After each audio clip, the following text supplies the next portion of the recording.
درجہ 7 کے طالب علموں، ایک بار پھر میں آپ سے مخاطب ہوں۔ پچھلی نشست میں نے آپ کے سامنے بتایا تھا کہ آگرے کا سفر جو ہے وہ صبا نے سعدیہ کو لکھا تھا، اور خط کے متعلق میں نے بتایا تھا۔ وہ لکھتی ہیں کہ ہم لوگ حضرت نظام الدین ریلوے اسٹیشن سے تاج ایکسپریس کے ذریعہ آگرہ کے لیے روانہ ہوئے تھے۔ کون لکھتی ہے؟ صبا لکھتی ہے سعدیہ کو۔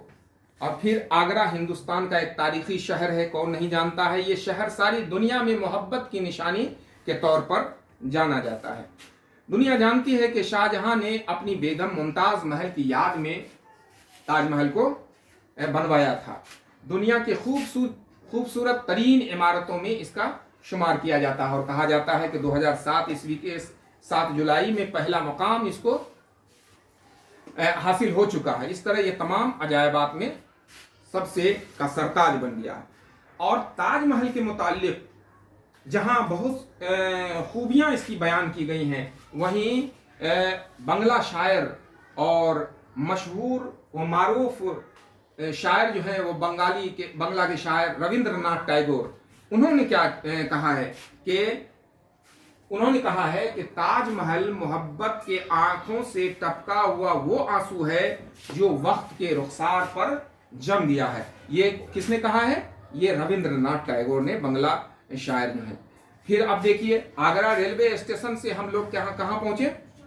ٹیکسی لے کر تاج محل کے لیے روانہ ہوئے، مگر ہماری ٹیکسی کو تاج محل سے 2 کلومیٹر پہلے ہی روک دیا گیا۔ یہ ایک تاریخ کی پس منظر بتایا جا رہا ہے۔ اس کو معلوم ہوا کہ پیٹرول اور ڈیزل سے چلنے والی گاڑیاں جو ہیں ان کو آگے جانے کی اجازت نہیں ہے۔ ایسا اس لیے ہے کیونکہ اس کے دھوئیں کی وجہ کر تاج محل کے حسن کو متاثر نہ ہونا پڑے، اس لیے اس کو پہلے ہی ان گاڑیوں کو روک دیا جاتا ہے۔ خیر، ہم لوگ وہاں ان پیٹرول کی گاڑیوں کو چھوڑ دیے اور پھر بیٹری والی گاڑی سے وہاں تاج محل کے لیے روانہ ہوئے۔ اور تاج محل کے پاس ٹکٹ چیکنگ سے گزرنے کے بعد جب ہم اندر داخل ہوئے تو اپنے خوابوں کو حقیقت میں دیکھ کر کے ہم بے خود ہو گئے۔ ہم نے یہ سوچا بھی نہیں تھا، ہم تو دنگ رہ گئے، حیران رہ گئے، پریشان رہ گئے۔ ہمیں یقین ہی نہیں تھا کہ ہم تاج محل کے سامنے کھڑے ہیں۔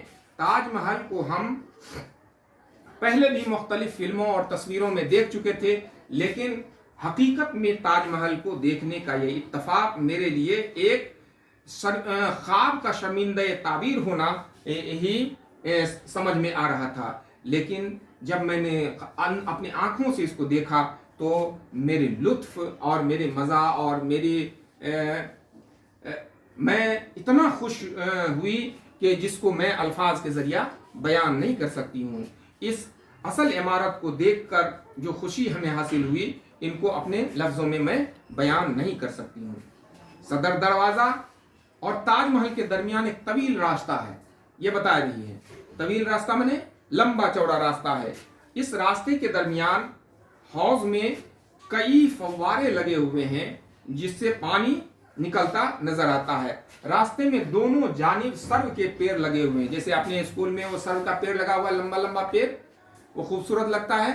تو اسی طرح سے دونوں جانب، راستے کے دونوں جانب جو ہے وہ سرو کے پیڑ لگے ہوئے ہیں۔